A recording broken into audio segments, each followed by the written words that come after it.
Sí, la verdad que, bueno, a pesar de la situación en la que nos encontramos, bueno, pues un poquito de moral que hemos cogido con la victoria que hicimos el otro día en Urraca y bueno, la verdad que ahora toca pensar en el próximo partido y ya de cara a la recta final de la temporada, pues intentar sacar los máximos puntos posibles.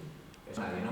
No, no, ni mucho menos. A pesar de las circunstancias en las que estamos, que ya desgraciadamente ya estamos descendidos, pero bueno, jugar en casa, jugar en Ganzábal es muy complicado y vamos a intentar rascar los máximos puntos posibles de cara a final de temporada.